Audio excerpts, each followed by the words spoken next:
ആയിട്ടൊരു വ്ളോഗ് ചെയ്യാമെന്നാണ് വിചാരിക്കുന്നത്. പുറത്ത് നല്ല മഴയാണ്.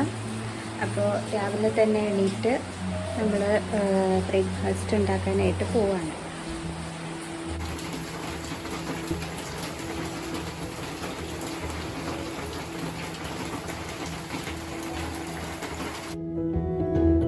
ഇന്നലെ ദോശയ്ക്ക് അരച്ച് വെച്ചിട്ടുണ്ടായിരുന്നു. അപ്പോൾ അത് നല്ലോണം പൊന്തി വന്നിട്ടുണ്ട്. അപ്പോൾ ഇനി ദോശയിലേക്കുള്ള ചമ്മന്തിയും സാമ്പാറും കൂടെ ഉണ്ടാക്കണം. അതിനു മുമ്പ് നമുക്ക് ദോശയിൽ കുറച്ച് ഉപ്പിട്ടിട്ട് കലക്കി വെക്കണം.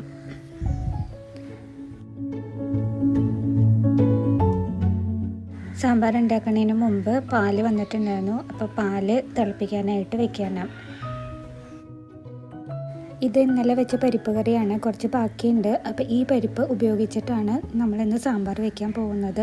ഞാനെപ്പോഴും ഇങ്ങനെ ബാക്കി വരുന്ന എന്തെങ്കിലും ഫ്രിഡ്ജിൽ ബാക്കിയുള്ളതുണ്ടെങ്കിൽ വേറെ എന്തെങ്കിലും ഒരു ഡിഷായിട്ട് അത് മാറ്റാറുണ്ട്. അപ്പോൾ ഇതിന് വേണ്ടിയിട്ട് ഒരു ചെറിയ കഷ്ണം മത്തങ്ങ എടുക്കുന്നുണ്ട്. പിന്നെ ഒരു ക്യാരറ്റ് എടുത്തിട്ടുണ്ട്, ഒരു ചെറിയ കഷ്ണം സബോള എടുത്തിട്ടുണ്ട്. അപ്പോൾ ക്യാരറ്റ് തൊലി കളയാണ്. അതേപോലെ മത്തങ്ങയുടെ കുരും തൊലിയൊക്കെ കളഞ്ഞിട്ട് കഷ്ണങ്ങളാക്കി എടുക്കാം. അതിൻ്റെ ഒപ്പം തന്നെ ഞാനൊരു ഉരുളക്കിഴങ്ങും കൂടെ ഇടുന്നുണ്ട്. ചിലർക്ക് സാമ്പാറിൽ ഉരുളക്കിഴങ്ങ് ഇടുന്നത് ഇഷ്ടമല്ല, പക്ഷെ എനിക്ക് ഇഷ്ടമാണ്. അപ്പോൾ അത് കാരണം എനിക്ക് സാമ്പാറിൽ കുറേ കഷ്ണങ്ങൾ ഇട്ടിട്ട് ഉണ്ടാക്കുന്നതാണ് ഇഷ്ടം. അപ്പോൾ ഇവിടെ ഞാൻ ക്യാരറ്റും മത്തങ്ങയും ഉരുളക്കിഴങ്ങുമാണ് എടുത്തിരിക്കുന്നത്. അരിഞ്ഞു വെച്ച കഷ്ണങ്ങളിലേക്ക് വേവിച്ച പരിപ്പ് ചേർത്ത് കൊടുക്കാം. കഷ്ണങ്ങൾ വേവാൻ ആവശ്യമായിട്ടുള്ള കുറച്ച് വെള്ളം ഒഴിച്ചിട്ടുണ്ട്.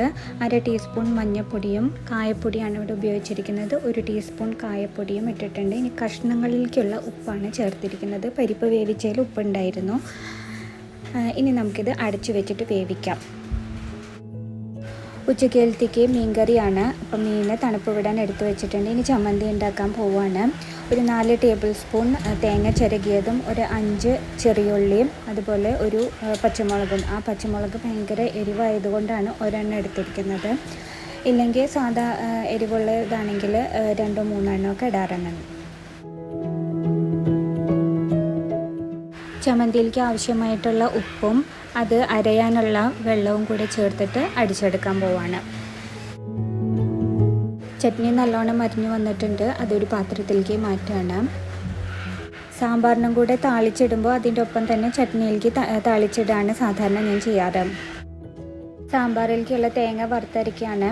1 ടേബിൾ സ്പൂൺ ചിരകിയ തേങ്ങ എടുത്തിട്ടുണ്ട്. 1/2 ടീസ്പൂൺ ഉലുവ എടുത്തിട്ടുണ്ട്. അതുപോലെ 1 ടീസ്പൂൺ ഉഴുന്ന് പരിപ്പും, പിന്നെ കുറച്ച് നമ്മളുടെ മട്ട അരി ഉണ്ടല്ലോ, അത് അരിമണികൾ, അതും കൂടെ ഇട്ടിട്ട് നന്നായിട്ട് ഒന്ന് ഒരുപാട് ഫ്രൈ ആവണ്ട, എന്നാലും ചെറിയ ലൈറ്റ് ബ്രൗൺ കളർ ആവണം. അതിലേക്ക് 1 സ്പൂൺ മുളക് പൊടിയും 2 സ്പൂൺ മല്ലിപ്പൊടിയും കൂടി ഇട്ടിട്ട് ഒന്ന് ചെറുതായിട്ട് ചൂടാക്കി എടുക്കുക. അതിന് ശേഷം ഇത് തണുക്കാൻ വെച്ചിട്ട് ഇത് അരച്ചെടുക്കണം. വറുത്ത തേങ്ങാക്കൂട്ട് ചൂടാറാൻ വെച്ച സമയത്ത് കുറച്ച് പുളി എടുത്തിട്ട് ചെറിയ ചൂടുവെള്ളത്തിൽ കുതിരാൻ വെക്കുകയാണ്. കഷ്ണങ്ങളൊക്കെ നല്ലോണം വെന്ത് വന്നിട്ടുണ്ട്. അപ്പോൾ നമ്മളുടെ വറുത്ത് വെച്ച തേങ്ങാക്കൂട്ട് അരച്ചെടുത്തിട്ടുണ്ട്. ചൂടാറിയതിന് ശേഷം മാത്രമേ അരയ്ക്കാൻ പാടുള്ളൂ, ഇല്ലെങ്കിൽ മിക്സിയിൽ നിന്ന് പുറത്തേക്ക് വരും. അത് നമ്മളുടെ സാമ്പാറിലേക്ക് ചേർത്ത് കൊടുക്കണം. ഒപ്പം തന്നെ ഒരു 1/2 ഗ്ലാസ് വെള്ളം കൂടെ ചേർത്ത് കൊടുത്തിട്ടുണ്ട്. ഇനി നമുക്ക് തീ കത്തിച്ചിട്ട് ഇതൊന്ന് തിളപ്പിച്ചെടുക്കാം. നല്ലോണം തിള വന്ന ശേഷം നമ്മൾ നേരത്തെ കുതിർത്ത് വെച്ചിരിക്കുന്ന പുളിവെള്ളം ഇതിലേക്ക് ഒഴിച്ചു കൊടുക്കുകയാണ്. പുളിവെള്ളം മാത്രമേ ഒഴിച്ചു കൊടുക്കുന്നുള്ളൂ, അതിൻ്റെ കൊറ്റൻ മാറ്റി വയ്ക്കുകയാണ് ചെയ്യുന്നത്. ഇനി ഇത് നല്ലോണം തിളച്ച് വരണം. എന്നിട്ട് നമ്മളുടെ സാമ്പാറിൻ്റെ ആ ഡാർക്ക് കളർ ഉണ്ടല്ലോ, ആ കളറിലാവുമ്പോഴാണ് നമ്മളിനി അത് ഓഫ് ചെയ്തിട്ട് താളിച്ചിടുന്നത്. ഇതിൽ വെള്ളം പോരായി ഉണ്ടെങ്കിൽ കുറച്ച് വെള്ളം കൂടെ നിങ്ങൾക്ക് ചേർക്കാവുന്നതാണ്. സാമ്പാർ തിളച്ചുകൊണ്ടിരിക്കുകയാണ്. അപ്പോൾ ഓൾമോസ്റ്റ് ആവാറായിട്ടുണ്ട്. അപ്പോൾ അത് കാരണം ഞാൻ ദോശ ഇട്ട് തുടങ്ങുകയാണ്. അതിൻ്റെ ഒപ്പം തന്നെ ചായയും ഒരുമിച്ച് വെക്കും. ഞാനിങ്ങനെ ബ്രേക്ക്ഫാസ്റ്റ് ഉണ്ടാക്കുന്നതിൻ്റെ ഇടയിൽ തന്നെ ഉച്ചക്കേലത്തേക്കുള്ള പ്രിപ്പറേഷൻസും ചെയ്ത് വെക്കും. അപ്പം നമുക്ക് കറികളൊക്കെ പെട്ടെന്ന് ഉണ്ടാക്കി സമയം ലാഭിക്കുകയും ചെയ്യും. കാരണം എന്താണെന്ന് വെച്ചാൽ ഓരോ ദോശയും ഉണ്ടായി വരാൻ കുറച്ച് സമയം എടുക്കുമല്ലോ. അപ്പോൾ അതിൻ്റെ ഇടയിൽ തന്നെ ഞാൻ കുറച്ച് പണികൾ ചെയ്ത് വെക്കും. സാമ്പാറിൻ്റെ നല്ല കളറൊക്കെ വന്നിട്ടുണ്ട്. അപ്പോൾ അതൊന്ന് ഞാൻ ടേസ്റ്റ് ചെയ്ത് നോക്കുകയാണ്. ഉപ്പൊക്കെ ഓക്കെയാണ്. അപ്പം ഞാനിത് ഓഫ് ചെയ്യണതിന് മുമ്പ് കുറച്ച് കായപ്പൊടിയും കൂടെ ഇതിലേക്ക് ചേർക്കും. കാരണം എന്താണെന്ന് വെച്ചാൽ ഈ സമയത്ത് കായപ്പൊടി ചേർക്കുമ്പോൾ ആ കായത്തിൻ്റെ ടേസ്റ്റ് കുറച്ചൊന്ന് മുമ്പിൽ നിൽക്കും. ഈ ടേസ്റ്റ് ഇഷ്ടമില്ലാത്തവർക്ക് ഈ സ്റ്റെപ്പ് ഒഴിവാക്കാവുന്നതാണ്.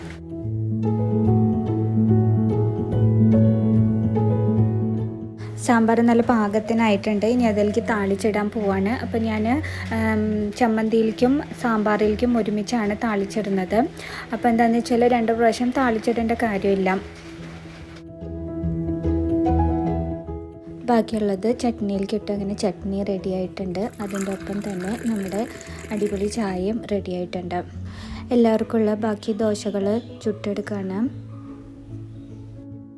ദോശയുള്ള ദിവസങ്ങളിൽ മിക്കവാറും ഇവിടെ ഒരു മുട്ട ദോശ കഴിക്കണ പതിവുണ്ട്.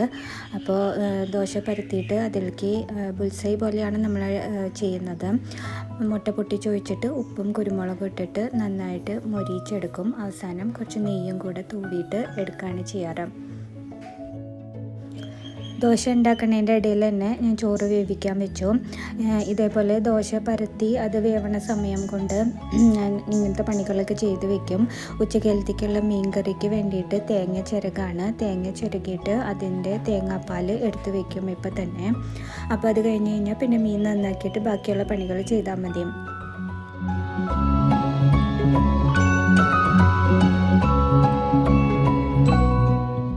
മീൻകറിയിലേക്കുള്ള 1-ാം പാലും 2-ാം പാലും 3-ാം പാലും എടുത്ത് വെച്ചിട്ടുണ്ട്. ഇനി ഞാൻ ബ്രേക്ക്ഫാസ്റ്റ് കഴിക്കാൻ പോവുകയാണ്. അപ്പോൾ നമ്മൾ 2 ദോശ എടുത്തിട്ടുണ്ട്. സാമ്പാറും ചട്നിയൊക്കെ കൂട്ടി ബ്രേക്ക്ഫാസ്റ്റ് കഴിക്കാൻ പോവുകയാണ്.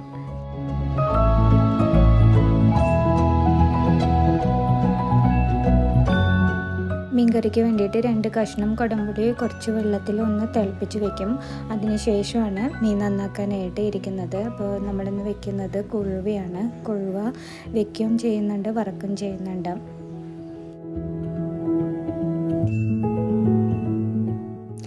അപ്പോൾ നമ്മുടെ കൊഴുവ മീനൊക്കെ നന്നായിട്ട് കഴുകി വൃത്തിയാക്കി വെച്ചിട്ടുണ്ട്. അതിൽ നിന്ന് ഇനി വറക്കാനുള്ള മീൻ കുറച്ച് മാറ്റി വയ്ക്കും. ബാക്കിയുള്ളത് ഈ ചട്ടിയിൽ തന്നെ ഇട്ടിട്ട് എല്ലാം കൂടി ഒരുമിച്ചിട്ടിട്ടാണ് മീൻ കറി ഉണ്ടാക്കുക. മീൻകറിയിലേക്ക് ആവശ്യമായിട്ടുള്ള ഇഞ്ചി, സബോള അരിഞ്ഞത്, കറിവേപ്പില, അതുപോലെ പച്ചമുളക് ഇവയെല്ലാം ചേർത്ത് വയ്ക്കാം. അതിനുശേഷം ഒരു വലിയ സ്പൂൺ മുളക് പൊടി, 1/2 സ്പൂൺ മല്ലിപ്പൊടി, 1 ടീസ്പൂൺ മഞ്ഞൾപ്പൊടി, കുറച്ച് വെളിച്ചെണ്ണ, ആവശ്യത്തിന് കല്ലുപ്പ് ഇതൊക്കെ ചേർത്ത് നന്നായിട്ട് തിരുമ്പി വെക്കണം. ഇനി അതിലേക്ക് 2-ാം പാലും 3-ാം പാലും എടുത്ത് വെച്ചിട്ടുണ്ടല്ലോ അത് ചേർക്കുക. അതിനുശേഷം അതിൻ്റെ ഒപ്പം തന്നെ കുടംപുളി വേവിച്ച വെള്ളം മാത്രം, കുടംപുളി ഇപ്പോൾ ചേർക്കുന്നില്ല, പുളി നോക്കിയതിന് ശേഷമാണ് ചേർക്കുന്നത്. എന്നിട്ട് ഇത് തിളപ്പിക്കാൻ വെക്കുകയാണ്. വറക്കാനുള്ള മീനിലേക്ക് 1 ടീസ്പൂൺ മഞ്ഞൾപ്പൊടി, 1 വലിയ സ്പൂൺ മുളക് പൊടി, 1/2 സ്പൂൺ കുരുമുളക് പൊടി, ആവശ്യത്തിന് ഉപ്പ് ഇതൊക്കെ ചേർത്ത് നന്നായിട്ട് ഒന്ന് തിരുമ്പി വെക്കുക. ഇനി ഇതിലേക്ക് ഞാനൊരു സ്പെഷ്യൽ ഇൻഗ്രീഡിയൻറ്റ് ചേർക്കുകയാണ്. നമ്മൾ നേരത്തെ എടുത്ത് വെച്ചിരിക്കുന്ന 1-ാം പാലുണ്ടല്ലോ അതിൽ നിന്ന് 1 സ്പൂൺ പാല്, തേങ്ങാപ്പാൽ ഇതിനകത്തേക്ക് ഒഴിച്ചിട്ട് നന്നായി പുരട്ടി അടിച്ചു വയ്ക്കാം. മീൻകറി നല്ലോണം തിളച്ചിട്ടുണ്ട്. മീനൊക്കെ വെന്ത് പുളിയൊക്കെ ഇറങ്ങി നല്ല പാകത്തിന് ഗ്രേവി ആയിട്ടുണ്ട്. ഇനി നമ്മൾ സ്വിച്ച് ഓഫ് ചെയ്യാണ്. അതിന് ശേഷം തിള ഒന്ന് നിൽക്കുന്നതോട് കൂടിയിട്ട് 1-ാം പാൽ ഇതിലേക്ക് ചേർത്ത് കൊടുക്കാം. അതിനുശേഷം ചെറിയ ഉള്ളിയും കറിവേപ്പിലയും കൂടെ താളിച്ചിടാണ്. ഇതാണ് മീൻകറിക്ക് ഒരു പ്രത്യേക ടേസ്റ്റ് കൊടുക്കുന്നത്. ചെറിയുള്ളി നല്ലോണം ബ്രൗൺ കളറായ ശേഷമാണ് നമ്മളിതിലേക്ക് താളിച്ചു കൊടുക്കുന്നത്. അങ്ങനെ നമ്മുടെ കുടംപുളിയിട്ട് കൊഴുവ മീൻകറി റെഡി ആയിട്ടുണ്ട്. മഴക്കാലമായതുകൊണ്ട് ഇപ്പോഴും ചൂടുവെള്ളമാണ് കുടിക്കുന്നത്. അതിന് വേണ്ടിയിട്ട് വെള്ളം തിളപ്പിക്കുകയാണ്. ഒരു 5 ചെമ്പരത്തി പൂവ് ഇട്ടിട്ടാണ് വെള്ളം തിളപ്പിച്ചെടുക്കുന്നത്. അതിൻ്റെ ഒപ്പം തന്നെ നമ്മൾ 1 ടീസ്പൂൺ അയമോദകം കൂടെ ഇതിലേക്ക് ചേർക്കുന്നുണ്ട്. ഓരോ ദിവസം വ്യത്യസ്തമായിട്ടാണ് വെള്ളം ഉണ്ടാക്കുക. ഇന്ന് ഉണ്ടാക്കിയിരിക്കുന്നത് ചെമ്പരത്തിയും അയമോദവും കൂടിയിട്ടാണ്. ചില ദിവസങ്ങളിൽ ജീരകവെള്ളമായിരിക്കും ഉണ്ടാക്കുക. അങ്ങനെ മാറ്റി മാറ്റി ഉണ്ടാക്കാറുണ്ട്. എപ്പോഴും ഈ മഴക്കാലത്ത് ചൂടുള്ളത് കഴിക്കുന്നതാണ് എല്ലാവർക്കും നല്ലത്. ഇനി ഉണ്ടാക്കാൻ പോകുന്നത് പാൽ കപ്പയാണ്. മീൻകറി ആയതുകൊണ്ട് കപ്പയുടെ കൂടെ മീൻകറി കൂട്ടി കഴിക്കാൻ ആഗ്രഹമുള്ളവരുണ്ട്. അപ്പോൾ അതുകൊണ്ട് ഇന്ന് ഒരു സ്പെഷ്യൽ റെസിപ്പി പാൽ കപ്പയും കൂടെ ഉണ്ടാക്കുന്നുണ്ട്. 2 ചെറിയ കപ്പ കഷ്ണങ്ങളാക്കി ഉപ്പും ആവശ്യത്തിന് വെള്ളവും ചേർത്ത് നന്നായിട്ട് വേവിച്ചെടുക്കുക. വെന്ത് വരുന്ന സമയം കൊണ്ട് ഒരു 3 ടേബിൾ സ്പൂൺ ചിരകിയ തേങ്ങ മിക്സിയിലിട്ട് അരച്ച് നമുക്ക് 1-ാം പാൽ പിഴിഞ്ഞെടുക്കണം. 4-5 പച്ചമുളകും 3 അല്ലി വെളുത്തുള്ളിയും ഒരു 10 ചെറിയുള്ളിയും കുറച്ച് കറിവേപ്പിലയും കൂടെ ചേർത്തിട്ട് നന്നായിട്ടൊന്ന് ക്രഷ് ചെയ്തെടുക്കാം. കപ്പ നന്നായിട്ട് വെന്ത് വന്നിട്ടുണ്ട്. ഇപ്പോൾ ഞാൻ ഉടയ്ക്കുന്നില്ല, നമ്മളുടെ ബാക്കിയുള്ള ഇൻഗ്രീഡിയൻസ് ചേർത്തിട്ട് വേണം ഇതൊന്ന് ഉടച്ചെടുക്കാനായിട്ട്. അപ്പോൾ തീ കത്തിച്ചിട്ട് നമ്മൾ നേരത്തെ അരച്ച് വെച്ചിരിക്കുന്ന പച്ചമുളക് ഉള്ളി കൂട്ട് ഇതിലേക്ക് ഇടുക. അതിൻ്റെ ഒപ്പം തന്നെ തേങ്ങാപ്പാലും ഒഴിക്കാം. എന്നിട്ട് ഇത് നന്നായിട്ടൊന്ന് ഉടച്ചെടുക്കാം. ഉടച്ചെടുക്കാമെന്ന് പറഞ്ഞാൽ നല്ലോണം പേസ്റ്റ് പോലെ ആക്കല്ല, നല്ല ചെറിയ കഷ്ണങ്ങൾ അതിൽ നമുക്ക് കടിക്കാൻ കിട്ടും വേണം. ചെറിയൊരു തിള വന്നാൽ മതി, ഒരുപാട് തിളപ്പിക്കേണ്ട. ഇനി നമുക്ക് ഇതിലേക്ക് കടുകും കറിവേപ്പിലയും കൂടി താളിച്ചിടുകയാണ് ചെയ്യുന്നത്. ഇത് മീൻകറി കൂട്ടി കഴിക്കാനായിട്ട് നല്ല ടേസ്റ്റാണ്. ഇതെല്ലാവരും ട്രൈ ചെയ്ത് നോക്കൂ കേട്ടോ.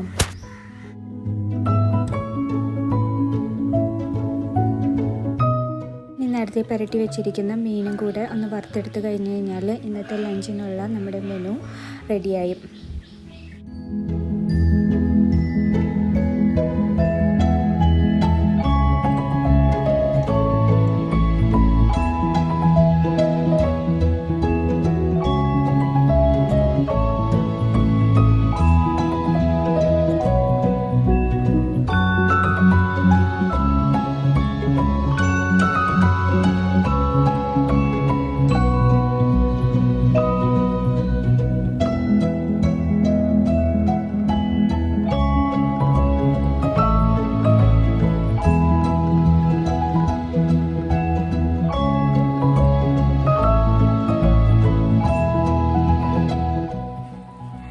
ഇന്നത്തെ നമ്മുടെ ഷൂട്ടിങ്ങൊക്കെ കഴിഞ്ഞു.